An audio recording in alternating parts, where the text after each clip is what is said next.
രേഖകൾ പള്ളി കമ്മിറ്റി ചോദിച്ചോ? ഇല്ല. പള്ളി കമ്മിറ്റി നമ്പറിങ് കൊണ്ടാണ്. അങ്ങനെ ആ മധ്യസ്ഥം പറയുന്നത് പള്ളി കമ്മിറ്റി പ്രസിഡന്റിനെ സ്പോട്ടിൽ വിളിക്കുകയാണ്. അവരെ സഹായം വേണ്ടെന്നല്ല പറഞ്ഞു. ഒരാളും സഹായം വേണ്ടെന്ന് പറഞ്ഞില്ലേ? നീ ഒരു അന്യ പുരുഷനെ കൂട്ടിയില്ലേ? നിന്റെ മക്കളെപ്പോലെ നോക്കുന്നുണ്ട് എന്നല്ല പറഞ്ഞ. നിന്റെ ഇപ്പം പുരുഷൻ ഹസീനയോട് നമ്മൾ തർക്കിക്കുക. കല്യാണം കഴിയാത്ത പുരുഷനാണ് സുഹൃത്തുക്കളെ, എൻ്റെ പ്രേക്ഷകരെ. കല്യാണം കഴിഞ്ഞിട്ടില്ല, എല്ലാം വ്യാജമാണ്. അസ്സലാമു അലൈക്കും വറഹ്മത്തുള്ളാഹി വബറകാതുഹു. ഹക്ക് ടോക്ക് എന്ന എൻ്റെ യൂട്യൂബ് ചാനലിൽ എല്ലാ പ്രേക്ഷകർക്കും വീണ്ടും അഭിവാദ്യം അർപ്പിക്കുകയാണ്, നന്ദി അർപ്പിക്കുകയാണ്. ഒരുപാട് പേര് നല്ല പിന്തുണയുടെ കൂടെയുണ്ട്. ഇൻഷാ അല്ലാഹ് അതേപോലെ അങ്ങോളം ഉണ്ടാവട്ടെ എന്ന് പ്രാർത്ഥിക്കുന്നു. അപ്പോൾ നമ്മൾ കഥ ആരംഭിക്കുകയാണ്. ഫാസിലായിരുന്നു നായകൻ, ഹസീനിയായിരുന്നു നായിക. പുതിയൊരു നായകനായിട്ട് വന്നിട്ടുണ്ട്. ആ 9ന്റെ കാര്യത്തിലോട്ടാണ് നമ്മൾ ഇനി വരാൻ വേണ്ടി പോകുന്നത് കേട്ടോ. അപ്പം അങ്ങനെ നമുക്ക് ഇതിൻ്റെ കള്ളി വെളിച്ചത്താക്കണം. ഞങ്ങൾ അവസാനിപ്പിച്ചത് എവിടെയാണ്?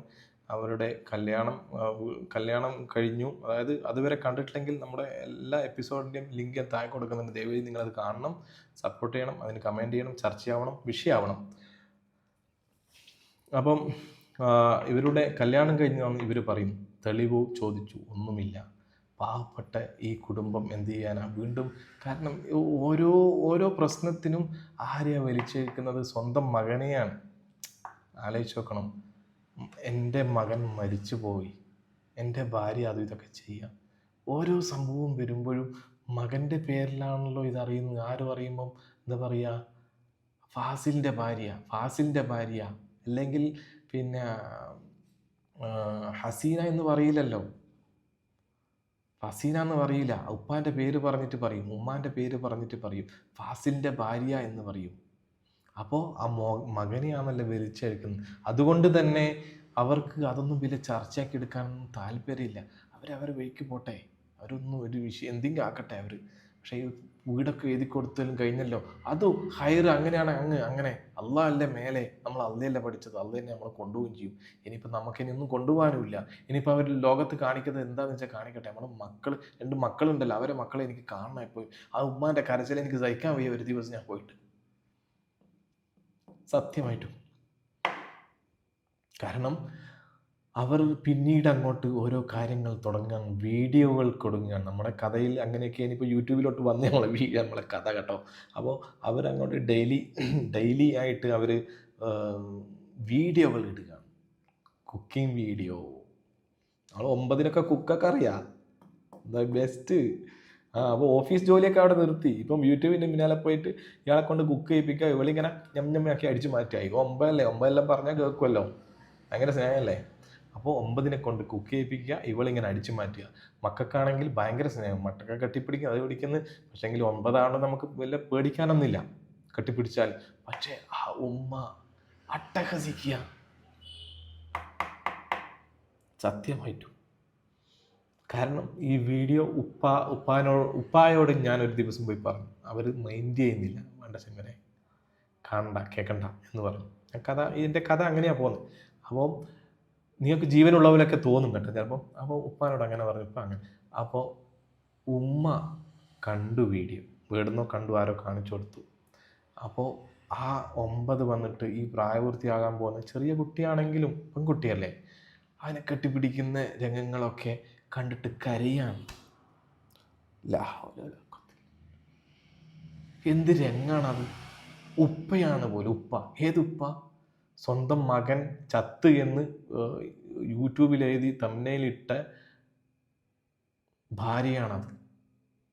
അപ്പോൾ നാളെ മറ്റന്നാൾ ഈ മക്കളെ എന്ത് ചെയ്യുന്നു ആര് കണ്ടറിയും? അള്ളാഹു കാക്കട്ടെ, അള്ളാഹു നല്ല മനസ്സ് കൊടുക്കട്ടെ. ആ കെട്ട മനസ്സിൽ നിന്നൊക്കെ വിദൂരമാക്കട്ടെ. അവരൊക്കെ മാറ്റി കൊണ്ടുവരട്ടെ. നമുക്ക് പ്രാർത്ഥിക്കാനുള്ളൂ. പക്ഷേ ഒരിക്കലും ഒരു ഉമ്മാക്കും അത് സഹിക്കൂല. നിങ്ങളൊന്ന് ആലോചിച്ച് നോക്ക്. ചെറിയ കുട്ടി, നല്ല ചെറിയ കുട്ടിയൊന്നുമല്ല.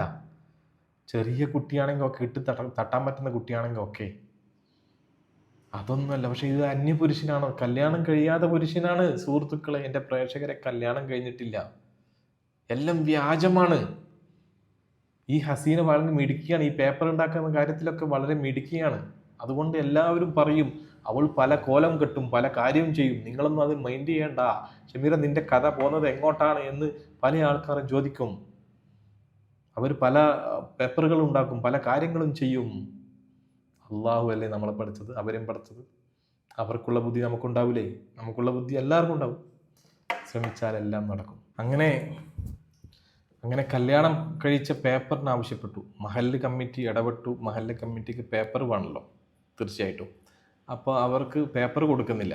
കുടുംബം പറഞ്ഞു, ഇങ്ങനെ ഒരു അന്യപുരുഷനെ വീട്ടിൽ കയറ്റിയിട്ടുണ്ട്. മുസ്ലിം ആണെന്നറിയില്ല, ക്രിസ്ത്യൻ ആണെന്നറിയില്ല, ആണെന്നറിയില്ല, പെണ്ണാണെന്നറിയില്ല.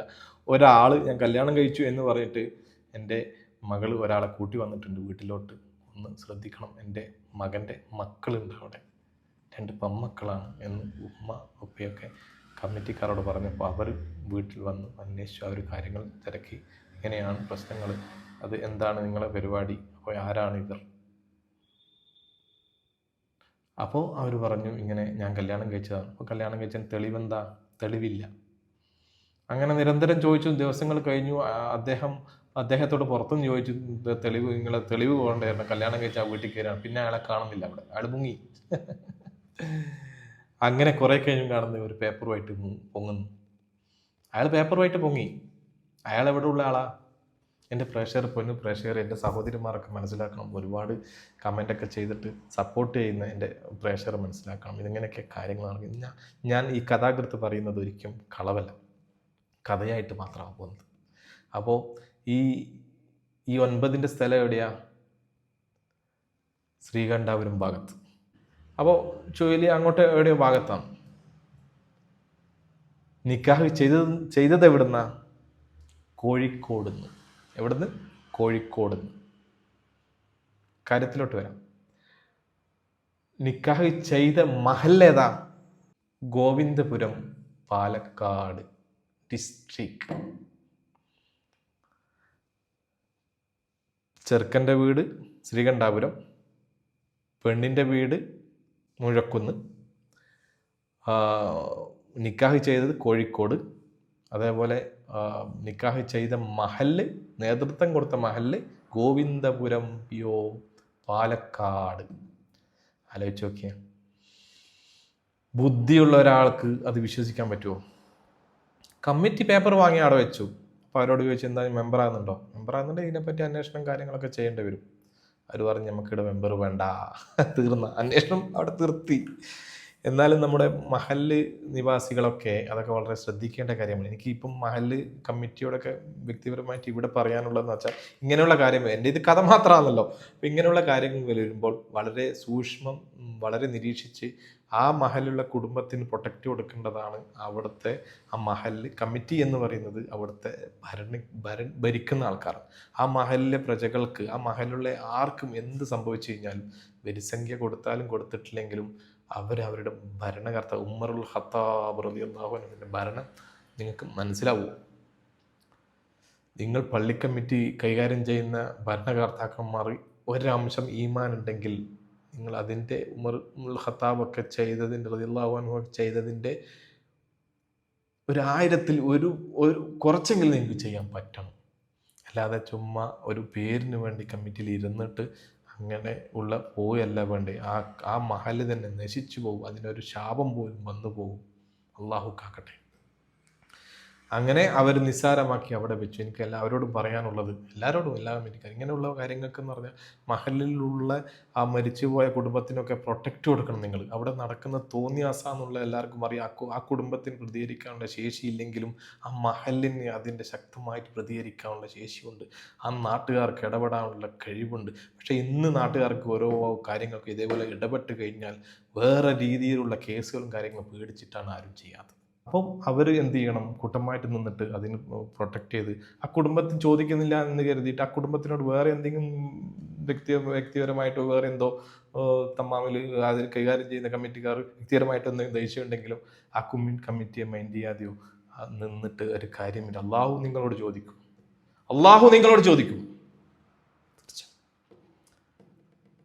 അപ്പോൾ അതുകൊണ്ട് അത് വിട്. ഇനിയിപ്പം അവരെ കൂടുതൽ പറയണ്ട. അവരത് ചെയ്തിട്ടില്ല, അത് മോശം തന്നെ.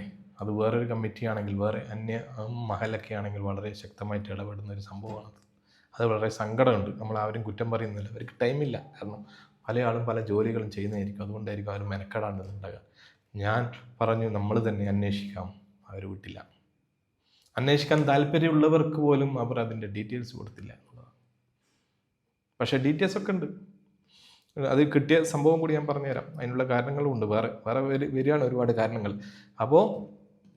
അപ്പോൾ ഇങ്ങനെയൊക്കെയുള്ള, അപ്പോൾ അതിനെയാണ് നിക്കാഹ് എന്ന് പറഞ്ഞിട്ട്, മംഗലം കഴിച്ചെന്ന് പറഞ്ഞിട്ട് ഇവനെയാണ് ഈ ഒന്നിച്ച് കൂട്ടിയിരിക്കുന്നത്. അത് കല്യാണമാണോ എൻ്റെ പ്രേക്ഷകരെ, എൻ്റെ പെങ്ങന്മാരെ, എൻ്റെ സിസ്റ്റർമാരെ, എൻ്റെ ഉമ്മമാരെ, പെങ്ങന്മാരെ, ആങ്ങളമാരെ, ഉപ്പമാരെ, അതൊരു കല്യാണത്തിൽ കൂട്ടുമോ നിങ്ങൾ? സാക്ഷി ആരാ? സാക്ഷി വേണല്ലോ തീർച്ചയായിട്ടും. ഈ കുടിയനായ സഹോദരൻ ആരായ ഹസീനയുടെ ബ്രദർ, ഇപ്പം ജയിലിലുള്ള ഒരു പെണ്ണിനെ തീ കൊടുത്ത് കൊന്ന് എന്ന് വേണമെങ്കിൽ പറയാം. കുടിച്ചു നടക്കുന്നവൻ വെട്ട് കത്തി കൊടുത്തിട്ട് ഈ ഫാസിലിൻ്റെ കുടുംബത്തിലേക്ക് കയറി ചെന്ന അവനാണ് സാക്ഷി കേട്ടോ. ഭയങ്കര സാക്ഷിയാണ്. അപ്പോൾ അപ്പുറം വേണ്ടേ സാക്ഷി? വേണം. ഏതോ ഒരുത്തനെ കൊണ്ടുപോയി എൻ്റെ ബ്രദർ എന്ന് പറഞ്ഞിട്ട് അയാളും സാക്ഷി. ഇതെങ്ങനെ സാക്ഷിയാകാം? നിക്കാഹ് കോഴിക്കോട് തന്നെ നടക്കുന്നു. അപ്പോൾ സാക്ഷി അവിടുന്ന് പാലക്കാട് നിന്ന് അവർ വന്നിട്ട് അവിടെ നിക്കാഹ് ചെയ്യായിരിക്കും അല്ലേ? എനിക്കറിയില്ല. അന്വേഷിക്കാൻ താല്പര്യം ഉണ്ടെങ്കിൽ അവർക്ക് അതിൻ്റെ ഡീറ്റെയിൽസ് അഡ്രസ്സും കൊടുക്കാം, അവർ അന്വേഷിക്കാം. ഞങ്ങളും ഒരു ഭാഗം അന്വേഷിക്കുന്നുണ്ട്. പക്ഷേ എനിക്ക് സമയം കുറവുകൊണ്ട് മാത്രമാണ്. എന്തായാലും അതിൻ്റെ അന്വേഷണ കാര്യങ്ങളൊക്കെ എത്തും. അത് ശരിയായാലും തെറ്റാണെങ്കിലും അതൊന്നും അല്ല, അങ്ങനെയൊന്നല്ല നിക്കാഹ് എന്നുള്ളതാണ് കാര്യം മാത്രമാണ് എനിക്കിവിടെ ബോധിപ്പിക്കാനുള്ളത്. അങ്ങനെ അത് കടന്നു പോവാണ്. പിന്നീട് നമ്മൾ ഈ പ്രവാസികൾ പിരിച്ച, അങ്ങനെ പ്രവാസികൾ ഒരു ഫണ്ടൊക്കെ കൊടുത്ത് ഇവിടെ കൊടുത്തിട്ടാണല്ലോ, ഇനി അവിടത്തോട്ടാണ് വരുന്നത് കേട്ടോ. അപ്പോൾ പ്രവാസികൾ, നമുക്ക് മുഴക്കുന്നിൽ പ്രവാസികൾ അങ്ങനെ എങ്ങനെയാന്നൊക്കെ പറഞ്ഞില്ലേ അവർ. പക്ഷേങ്കിൽ ഈ പ്രവാസികൾ അന്ന് പിരിക്കാൻ മുന്നിട്ടിറങ്ങിയ പ്രവാസി ടീമുണ്ടല്ലോ, അവരെ അഡ്മിൻ ഗ്രൂപ്പ് എന്നൊക്കെ പറയും. അവർ മറ്റുള്ളവരിൽ നിന്നും അവഹേളനം നേരിട്ടുകൊണ്ടിരിക്കുകയാണ്. കാരണം ഈ ഹസീന അവഹേളിച്ചു, ഞങ്ങൾ പറഞ്ഞിട്ടില്ല, അവർ വെറുതെ പൈസ പിരിച്ചു തന്നെയാണ്. എന്തൊരു സുഖം അല്ലേ? എല്ലാം കിട്ടിക്കഴിഞ്ഞല്ലോ. എന്തൊരു സുഖം. ഒരുപാട് സപ്പോർട്ടും ആൾക്കാരും കാര്യങ്ങളൊക്കെ കിട്ടിയപ്പോൾ എല്ലാം അങ്ങായി. അല്ലാഹു വലിയവനാണ്. അപ്പോൾ കാരണം അവർ പറയുന്നത് എന്താ, നിങ്ങൾ പിരിച്ചു കൊടുത്ത് അത് കുറച്ച് ധൃതിയായിപ്പോയി. ഇന്നും പറയുന്ന എല്ലാവരും ധൃതിയായിപ്പോയത്. എടോ, ഞങ്ങൾ വിചാരിക്കുന്ന എന്താ, ആ നല്ലൊരു കുടുംബം, അവരുടെ മക്കൾ, അതുമാത്രമല്ല ഫാസിൽ എന്ന ആ പൊന്നുമോൻ്റെ, ആ സഹോദരൻ്റെ, നമ്മൾ ഒന്നിച്ചുണ്ടായിരുന്ന കൂടപ്പിറപ്പിൻ്റെ കബറിൽ കിടക്കുകയാണ്. അവൻ്റെ ഒരു കടമാണത്, അവൻ എടുത്ത കടമാണത്, അവൻ്റെ പേരുള്ള വീടാണത്. അവരുടെ പേരിലും കൂടിയല്ല, അവളെ പേരിലും കൂടിയല്ല, അവൻ്റെ പേരിലുള്ള വീടാണത്. ആ വീട്ടിന് വേണ്ടി കടം കൊടുത്ത് അവൻ ഉത്തരവാദിത്തം, അല്ലെങ്കിൽ ആരും ഏറ്റെടുക്കണം, അവൻ്റെ കുടുംബക്കാർ ആരും ഏറ്റെടുത്തില്ല. അങ്ങനെയാണ് ഞങ്ങൾ ഏറ്റെടുത്തിട്ട് അത് ആ കടം പെട്ടെന്ന് തന്നെ വിടുന്നു. അത് നിങ്ങൾ ആദ്യത്തെ വീഡിയോയിലൊക്കെ പറഞ്ഞിട്ടുണ്ട്, വീണ്ടും പറയുകയാണത്. അപ്പോൾ അങ്ങനെയാണ് ആ പലിശ ഒഴിവാക്കി കൊടുത്തിട്ട് അവനെ വിടുന്നത്, വീണ്ടും പറയുകയാണ്.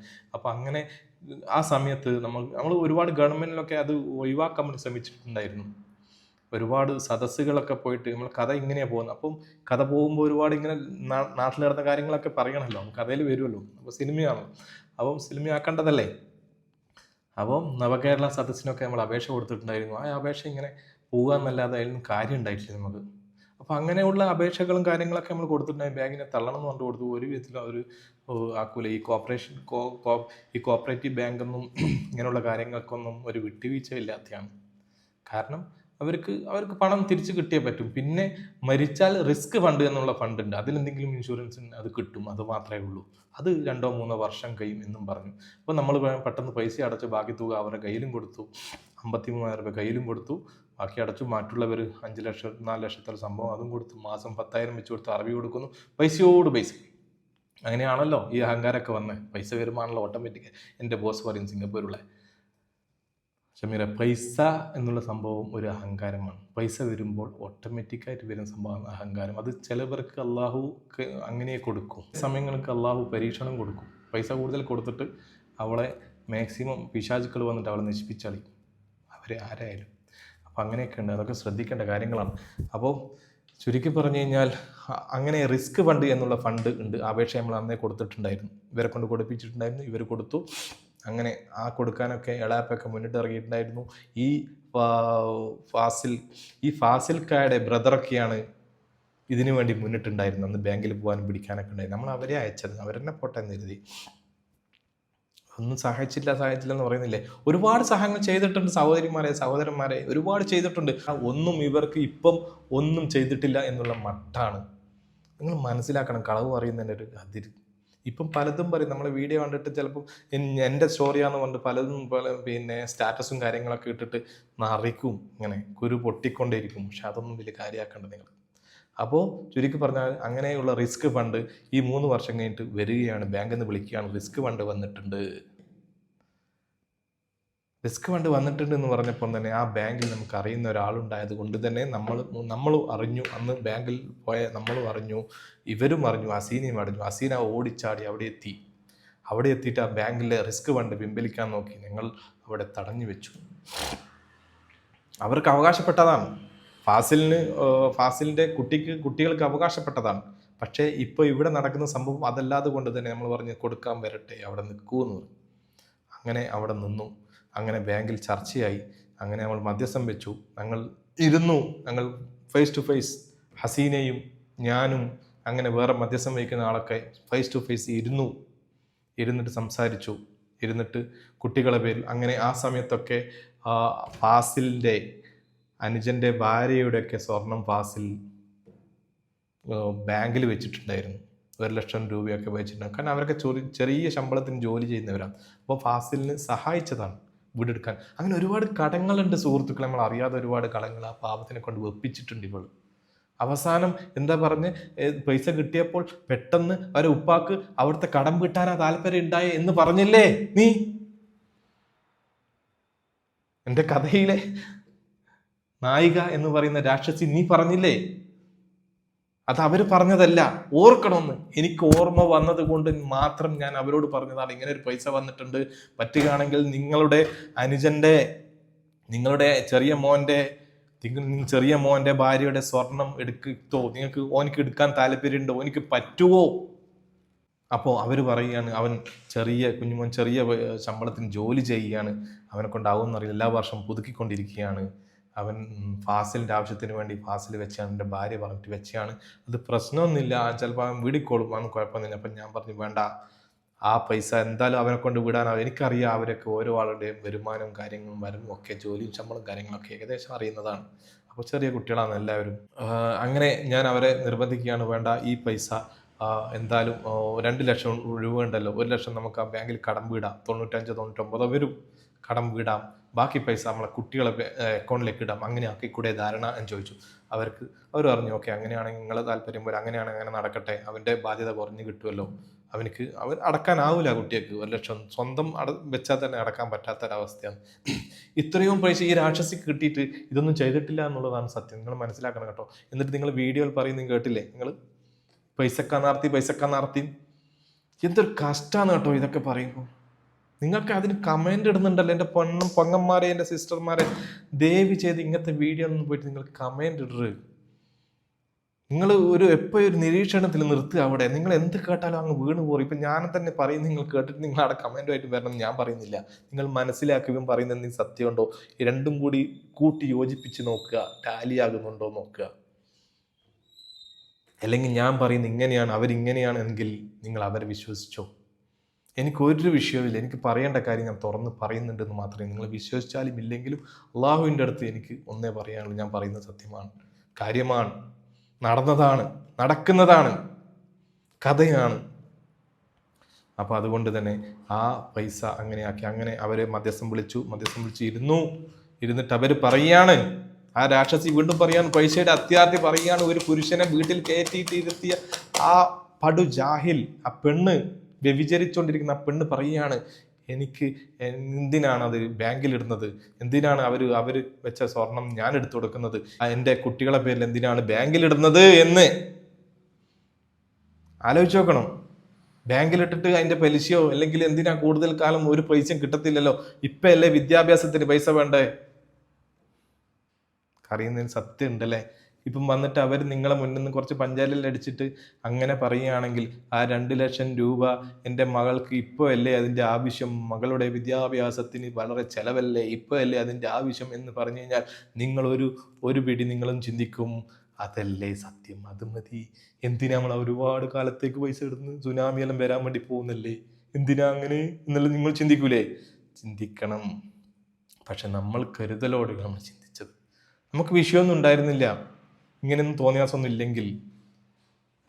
സോറി, വിഷയമൊന്നും ഉണ്ടായിരുന്നില്ല. ആ മക്കളുടെ ഭാവിക്കോ മക്കളുടെ കാര്യങ്ങൾക്കോ എന്തെങ്കിലും ചെയ്യാൻ താല്പര്യപ്പെടുന്നവർ തന്നെയാണ് നമ്മളൊക്കെ അന്ന് പെട്ടെന്ന് വീടിയില്ലേ, ഒന്നും ചിന്തിക്കാതെ തന്നെയല്ല എല്ലാം ചെയ്തത്. പക്ഷെ ഇവിടെ ഇപ്പോൾ എത്തിയത് എവിടെയാ? അങ്ങനെ നമ്മൾ പറഞ്ഞു, നീയല്ലേ പൊന്നുപോലെ നോക്കുന്നു മക്കളെ, നീ പൊന്നുപോലെ നോക്കുന്നല്ല പറഞ്ഞത്, അവരെ സഹായം വേണ്ടെന്നല്ല പറഞ്ഞു, ഒരാളും സഹായം വേണ്ടെന്ന് പറഞ്ഞില്ലേ, നീ ഒരു അന്യ പുരുഷനെ കൂടെ കൂട്ടിയില്ലേ, നിന്റെ മക്കളെപ്പോലെ നോക്കുന്നുണ്ട് എന്നല്ല പറഞ്ഞ. നിന്റെ ഇപ്പം പുരുഷൻ ഹസീനയോട് നമ്മൾ തർക്കിക്കുക, നമ്മുടെ കഥാപാത്രം ഹസീനയോട് നമ്മൾ തർക്കിക്കുകയാണ്. അവിടെ കഥാപാത്രങ്ങൾ കൂടുകയാണ്. ആ മധ്യസ്ഥം പറയാൻ വേറെ ആളും കൂടി ഉണ്ടായിരുന്നു, നമ്മുടെ അടുത്ത പ്രദേശത്തുള്ള.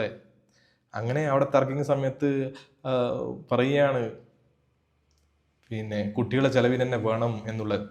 ഞങ്ങൾ പറഞ്ഞു അത് നടക്കൂല, ഞങ്ങളുടെ താല്പര്യം ഇതാണ്, ആ കുടുംബത്തിൻ്റെ താല്പര്യം ഇതാണ്, കുട്ടികളുടെ പേരിൽ ഇടുക ബാക്കി വരുന്ന പൈസ, അല്ലെങ്കിൽ മുഴുവനും കുട്ടികൾ, നിങ്ങൾക്ക് സ്വർണ്ണം എടുക്കാൻ താല്പര്യം ഇല്ല എന്നുണ്ടെങ്കിൽ മുഴുവനും പൈസ കുട്ടികളുടെ പേരിൽ ഇട്ടോ, എന്നാലും ക്യാഷായിട്ട് നിങ്ങളെ കയ്യിൽ തരില്ല. വിട്ടടിക്കും, ജോളി അടിക്കും, അടിച്ചു പൊളിച്ച് തീർക്കും, ക്യാമറ വാങ്ങും, മറ്റേത് വാങ്ങും, എല്ലാം അടിച്ചു പൊളിച്ച് തീർത്ത് അവസാനം കുട്ടികൾ പട്ടിണിയാ തെരുവീതികളിൽ അലയുന്ന രീതിയിലോട്ട് എത്തിപ്പോവും. അല്ലാഹു കാത്ത് രക്ഷിക്കുമാറാവട്ടെ. നമ്മളെ മക്കളാണ് അവർ, എൻ്റെ സുഹൃത്തിൻ്റെ മക്കളാണ്, എൻ്റെയും മക്കളാണ്, നിങ്ങളെയും മക്കളാണ്, എൻ്റെ ഉമ്മ പെങ്ങന്മാരെ നിങ്ങളെയും മക്കളാണ്. നിങ്ങൾ ആലോചിക്കണം, നിങ്ങളിങ്ങനെ കമൻ്റ് എടുത്ത് സെൻറ്റി അടിച്ച് കൊണ്ടുപോകുമ്പോൾ ഏത് പെണ്ണിനെയാണ്, ഏത് ജാഹിലാണ്, അവരെ സ്റ്റാറ്റസ് നോക്കി ചിരിക്കുമ്പോൾ, ആ സ്റ്റാറ്റസ് നോക്കി ഇട്ട് ഇങ്ങനെ ആഹ്ലാദിക്കുമ്പോൾ, കൈയടിക്കുമ്പോൾ, ലൈക്ക് അടിക്കുമ്പോൾ, ഹാർട്ട് കൊടുക്കുമ്പോൾ ചിന്തിക്കണം ഒരു വക. തെറ്റാണ് നിങ്ങൾ ചെയ്യുന്നത്. കള്ളിയാണ്, രാക്ഷസിയാണ്, എല്ലാമാണ് നമ്മുടെ കഥാപാത്രം ഹസീന. അപ്പം ഇങ്ങനത്തെ ഒരുപാട് കഥാപാത്രങ്ങൾ ലോകത്ത് ജീവിച്ചിരിപ്പുണ്ട്. അങ്ങനെ അവിടെ തീരുമാനാക്കുകയാണ്, മധ്യസ്ഥം പറയുന്ന അയാളെ സ്ട്രോങ് ആയിട്ട് നിന്നു, ഇങ്ങനെയാണ് സംഭവം, അങ്ങനെ എന്തായാലും വിട്ടുതരില്ല. പിന്നെ അവൾ അതിന് ഒതുങ്ങേണ്ട വന്നു. എങ്ങനെ? മക്കളെ പേരിൽ പകുതി സ്വർണ്ണം എടുത്തു കൊടുക്കുക എന്നുള്ള രീതിയിൽ ആ എഗ്രിമെൻ്റ് ആക്കി അന്ന് തന്നെ എഴുതി വാങ്ങിച്ചു, ഒപ്പിട്ട് വാങ്ങിച്ചു. അപ്പോൾ അവിടെ നിന്നൊരു ചോദ്യം, എനിക്ക് ഷമീർ ദോസ്തിയോട് ഒരു ചോദ്യം ചോദിക്കണം. ചോദിച്ചോളൂ. അങ്ങനെ ചോദിക്കുകയാണ്, നിങ്ങളെന്താണ് എൻ്റെ ഭർത്താവിനെ പറ്റി പരദൂഷണം പറഞ്ഞത്?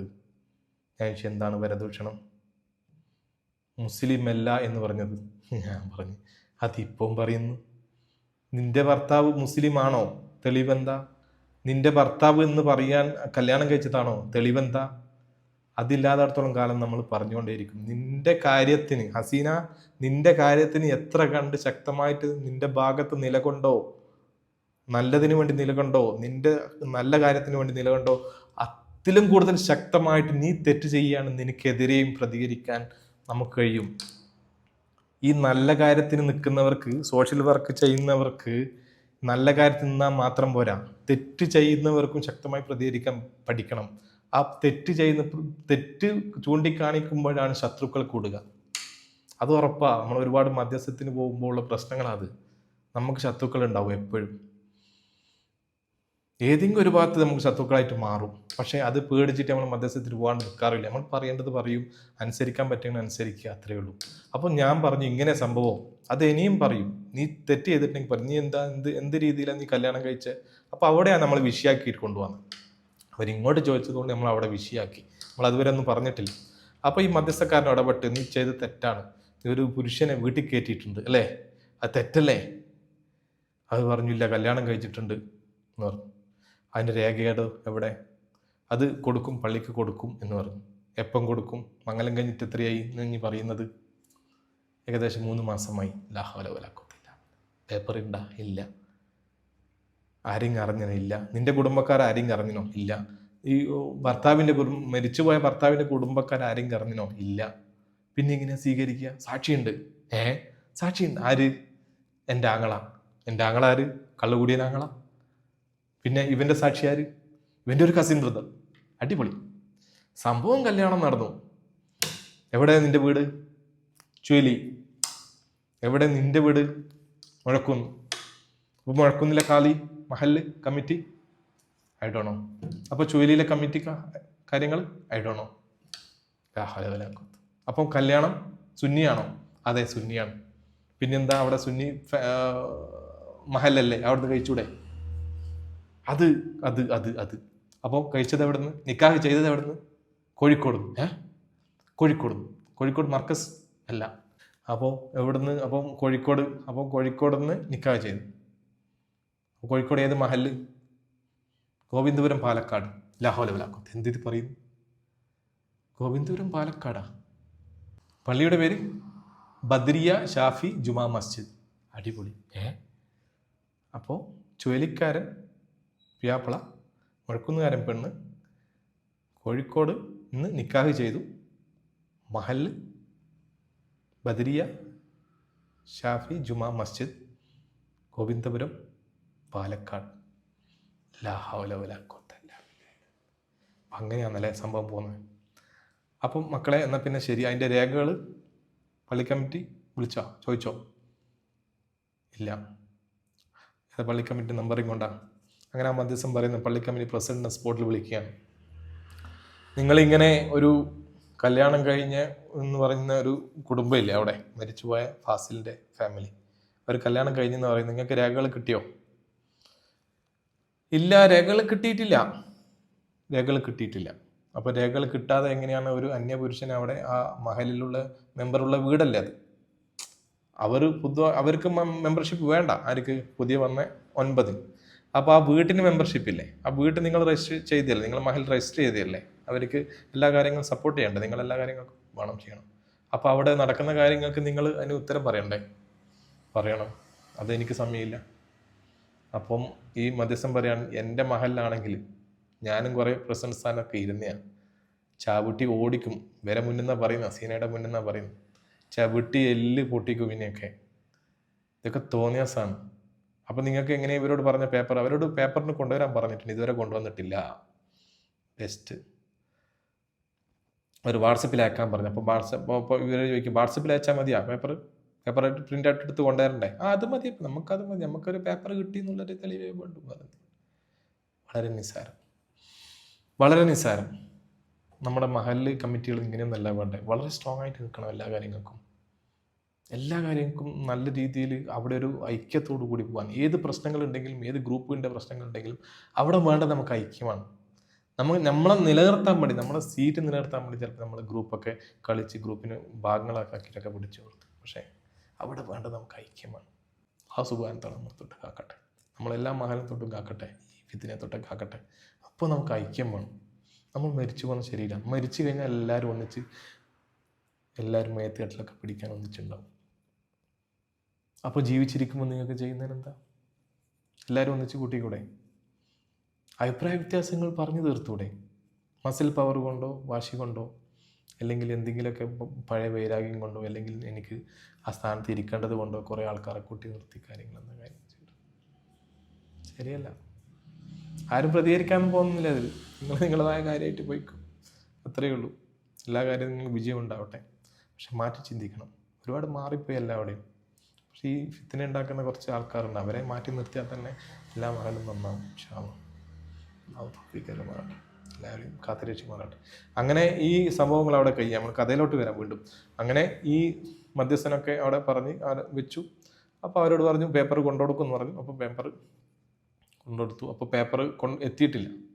വിളിച്ചപ്പോൾ എത്തിയിട്ടില്ല. അപ്പോൾ പേപ്പർ നോക്കുമ്പം ഈ പുയ്യാപ്പിള 9 പുയ്യാപ്പിള വാട്സപ്പിൽ അയച്ചു കൊടുത്തിനു 3 മാസം കഴിഞ്ഞിട്ട്. വാട്സപ്പ് കണ്ടിട്ടില്ല, വാട്സപ്പ് കാണൂലല്ലോ, വാട്സപ്പിൽ അയക്കണ്ട പേപ്പർ വാങ്ങില്ല. പേപ്പർ എന്തെങ്കിലും കഥയായിട്ട് നടക്കുന്നത്. നമ്മളോട് ചോദിച്ച കാര്യങ്ങൾ നമ്മൾ കറക്റ്റായിട്ട് ഉത്തരം പറഞ്ഞു, അവരും പറഞ്ഞു. എല്ലാവരും അവർ ചെറിയ മോളൊക്കെ കൂട്ടിയിട്ടാണ് വന്നത് കേട്ടോ. അപ്പോൾ അവളൊക്കെ എല്ലാ കാര്യങ്ങളും പഠിപ്പിക്കുന്നുണ്ട് പാവം. അപ്പം അള്ളാഹു ആക്കട്ടെ.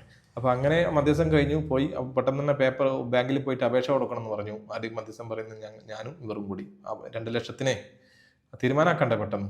അപ്പോൾ ഇവിടെ ആണെങ്കിൽ ലോണിൽ ഇങ്ങനെ പോവല്ലേ, പൈസ പോവല്ലേ. പറഞ്ഞു വരില്ല, ആഴ്ചയിൽ 2 ആഴ്ചയിൽ 3 ആഴ്ചയിൽ 1 മാസത്തിൽ ഒന്നുമില്ല. അപ്പോൾ മധ്യസ്ഥക്കാരെ വിളിച്ച് നല്ല രീതിയിൽ പറഞ്ഞു കൊടുത്തു, നീ വന്നിട്ടില്ലെങ്കിൽ നമ്മളവിടെ വരും, അവിടെ ഒപ്പിട്ട് കൊടുക്കണം, തമാശക്കളിയല്ല എന്ന് പറഞ്ഞു. നീ ആരെങ്കിലും കൂട്ടി താമസിപ്പിച്ചോ, പക്ഷേങ്കിൽ അവിടെ വന്നിട്ട് അന്ന് പറഞ്ഞ കാര്യങ്ങൾ ഒപ്പിട്ട് കൊടുത്തിട്ട് പോകണം എന്ന് പറഞ്ഞു. ഒപ്പിട്ട് കൊടുക്കാൻ ഇവിടെ സാധനം കുറേ പറഞ്ഞപ്പോൾ ഇവിടെ പോയി. ഹസീന പോയി ഒപ്പിട്ട് കൊടുത്ത് പൈസ കിട്ടാൻ ഒപ്പിട്ട് കൊടുത്തു. പക്ഷേ ഉപ്പയും ഉമ്മയും പോയി ഒപ്പിട്ട് കൊടുക്കും. അവർക്കും കൂടി അവകാശപ്പെട്ടതാ അത് പൈസ. അവരും കൂടി വീടാണത്.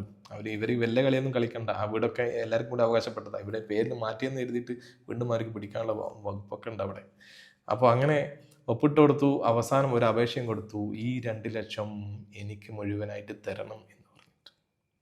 ആലോചിച്ച് നമ്മുടെ ഹസീനയുടെ, നിങ്ങളെ പൊന്നാരപ്പെട്ട ഹസീന നിങ്ങൾ ഒരു പൊന്നുപോലെ നോക്കുന്നുണ്ടല്ലോ, നിങ്ങൾ പൊന്നുപോലെ കൊണ്ടുപോകുന്നുണ്ടല്ലോ. ഈ കഥയുള്ള കഥാപാത്രം ഒക്കെ തെറ്റാണ്, ഈ കഥ പറയുന്ന ഇയാളൊക്കെ വെറും വിഡിത്തം വിളിച്ച് പറയുകയാണ്, ആളെ അപമാനിക്കലാന്നൊക്കെ പറയുന്ന കുറച്ച് ആൾക്കാരുണ്ടല്ലോ, അവർക്കൊക്കെ മനസ്സിലാക്കണം. അവരെഴുതി കൊടുത്തു, ആ പൈസ 2 ലക്ഷം എനിക്ക് വേണം, പെട്ടടിക്കണം, ഒരേ പ്രശ്നം. അപ്പോൾ അത് ആ പൈസ അവിടെ പെൻഡിങ് ആയി, അതവിടെ ഡിസ്കഷൻ നിൽക്കുകയാണ്. അങ്ങനെ നിൽക്കുമ്പോഴാണ് ഈ സംഭവങ്ങൾക്ക് പിന്നീട് അവർ യൂട്യൂബിലൂടെ ഒരുപാട് കാര്യങ്ങൾ, ഈ നമ്മുടെ പുതിയ തലമുറക്ക് യൂട്യൂബാണല്ലോ എല്ലാത്തിനും പരിഹാരം. കുപ്രസിദ്ധമായിട്ട് സുപ്രസിദ്ധമാകുക എന്നൊക്കെ പറയുന്നുണ്ട്. അതേപോലെ യൂട്യൂബ് തുടങ്ങി, യൂട്യൂബിൽ ഇങ്ങനെ ചായ കാച്ചിനും വിൽക്കുന്നൊക്കെ വീഡിയോ വന്നു. അതിന് ശേഷം ഒരുപാട് ഇവരെ ലീലാവിലാസങ്ങളൊക്കെ വന്നു. ഇനി കുറച്ച് കഴിയുമ്പോൾ നമുക്ക് ഒരുപാട് കാണാൻ പറ്റാത്ത കാര്യങ്ങളൊക്കെ നിങ്ങളെ സിസ്റ്റർമാരെ, പെങ്ങന്മാരെ, ആങ്ങളമാരെ നിങ്ങൾക്ക് കാണാൻ പറ്റും.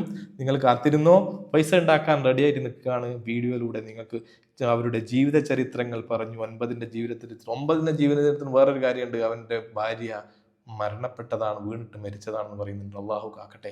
അതെങ്ങനെയാണ് മരിച്ചതെന്നുള്ള ഒരു അന്വേഷണത്തിൽ പോയി കഴിഞ്ഞാൽ അതിൻ്റെ തുമ്പും നിങ്ങൾക്ക് കിട്ടും.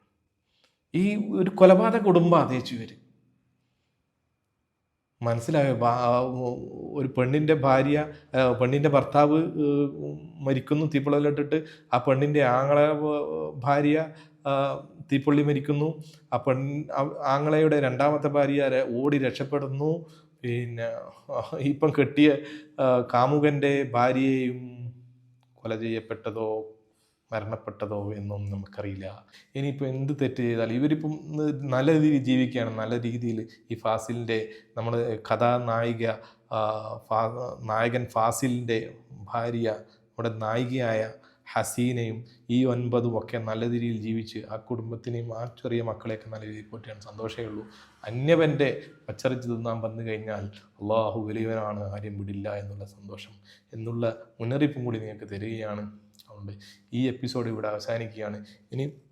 ഇനി പുതിയ കഥ വരികയാണ്. ഈ കഥ ഇവിടെ അവസാനിക്കുകയാണ്. ഈ അവസാനിച്ചതോടുകൂടി നമ്മുടെ ഈ പ്രവാസി എന്ന ചെറുപ്പക്കാരൻ്റെ മരണം എന്ന ഈ കഥ ഇവിടെ അവസാനിപ്പിച്ച് നമുക്ക് വൈൻഡപ്പ് ചെയ്യാം.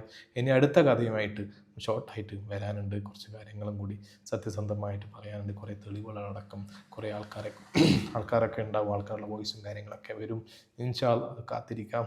ഓക്കെ, അസ്സലാമു അലൈക്കും വറഹ്മത്തുള്ളാഹി വബറകാതുഹു. ദുആ എന്തെങ്കിലും നിങ്ങൾക്ക് തെറ്റായിട്ടോ എന്തെങ്കിലും നിങ്ങളെ കൊണ്ടോ ആരെയും കൊണ്ടോ നിങ്ങൾക്ക് തോന്നിയിട്ടുണ്ടെങ്കിൽ വെറും ഒരു തോന്നൽ മാത്രമാണ്. ഈ കഥ ഒരു യാദൃശ്ചികം മാത്രമാണ്, ആരെയും ഉദ്ദേശിച്ചുകൊണ്ടല്ല. ഈ കഥയിൽ ജീവിച്ചിരിക്കുന്ന മരിച്ചതുമായിട്ടുള്ള ഒരാളുമായിട്ട് ബന്ധമില്ല. മാത്രമല്ല ഈ കഥയിൽ പറഞ്ഞ തന്നെ റിപ്പീറ്റ് ചെയ്തിട്ടോ അല്ലെങ്കിൽ കഥയായിട്ട് നിങ്ങൾക്ക് തോന്നിയിട്ടില്ലെങ്കിലോ എന്തുണ്ടെങ്കിലും നിങ്ങൾ അതിൻ്റെ രീതിയിൽ തന്നെ എടുക്കുക. വേറെ ഒന്നും പറയാനില്ല. നമുക്ക് ഇൻഷാ അല്ലാഹ് ഇനി ഒരുപാട് കഥകൾ ഇങ്ങനെ പറയാനും കൂടിച്ചേരാൻ ചർച്ച ചെയ്യാനൊക്കെ ഉണ്ട്. ഇനിയും വീണ്ടും വീഡിയോ ഒക്കെ ആയിട്ട് വരാം. ഓക്കെ, അസ്സലാമു അലൈക്കും വറഹ്മത്തുള്ളാഹി വബറകാതുഹു. ദുആ വസിയത്ത്. ഷമീർ ദോസ്തി.